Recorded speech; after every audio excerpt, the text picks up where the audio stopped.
Hi friends, నేనైతే ఈరోజు పెళ్ళైన ఆడవాళ్ళ గురించి ఒక విషయం చెప్పాలనుకుంటున్నాను. నాకు తోచినది ఒకటి, మాకు పెళ్ళైంది కదా, మేము ఎవరితో అయినా బాగా చనువుగా మాట్లాడచ్చు, ఏదైనా కానీ బాగా మాట్లాడి చేగతాలు చేసుకోవచ్చు అని అనుకోవద్దండి.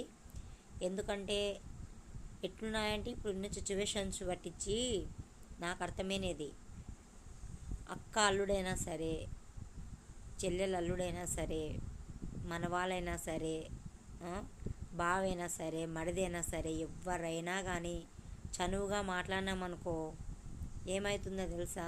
చూడబ్బా, వాళ్ళు ఎంత చనువుగా మాట్లాడుతున్నారో, వాళ్ళ మధ్యన ఏముందో అనుమానాలు స్టార్ట్. అవసరమా? మనకి అవసరం లేదు కదా. అందరూ మన వాళ్ళే అనుకొని పూసుకుంటే మనల్ని మొత్తంగా నాకేస్తారు. అది మనం తప్పు చేయకపోయినా చేసిన నిందలు వస్తాయి. వాళ్ళ కుటుంబ విషయాల గురించి మాట్లాడి కొట్లాడుకున్నా కానీ నువ్వు తనతో మాట్లాడినావు, నువ్వు తినతో మాట్లాడినావు అని అదొక గొడవ. పెళ్ళైనాక 2 నెలలు 3 నెలలకి గొడవలు అవి మేము చూస్తున్నామబ్బా.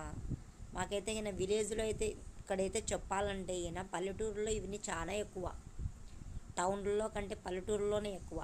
అందుకే మనము పిల్లని ఇచ్చినప్పుడు కానీ పిల్లని చేసుకున్నప్పుడు కానీ వాళ్ళు ఎట్లాంటి వాళ్ళు అన్నీ తెలిసే కదా ఇచ్చింటాము. ఎవరిది తప్ప ఎవరిది గొప్ప అని ఆలోచించుకున్న తర్వాత ఒక మనిషిని దండియాల. కానీ మనం పోతేనే మన పిల్ల తప్పు పెట్టుకొని వాళ్ళని అనడం చాలా తప్పు. ఇది చాలామంది తల్లులు అదే చేస్తున్నారు, మన బిడ్డల్ని వెనకేసుకొని వస్తున్నారు, కానీ అక్కడ ఏం జరిగినది కానీ తెలియకోకున్నట్లుంది. అందుకే ఒకటి చెప్తున్నా, నేను ఏదైనా కానీ ఆలోచించి మాట్లాడండి, ఆలోచించి చెయ్యండి. మనం కరెక్ట్ ఉంటే ఒకరితో అనిపించుకోవాల్సిన అవసరం ఉండదు కదా. మన వాళ్ళే అని మనము ఇది చేసుకుంటాం, మంచిగా చేసుకుంటాం, కానీ మన వాళ్ళే మన గోతులు దింపుతారు. పచ్చకామర్లకి ఊరల్లో పచ్చగా కనపడిందని వాళ్ళు అట్టటోళ్ళు అంటారు కాబట్టి ఇక్కడ అందరిని అట్లే అనుకుంటారు. అందుకే మనం జాగ్రత్తగా ఉండి ఇతరులకు కానీ జాగ్రత్త చెప్పండి.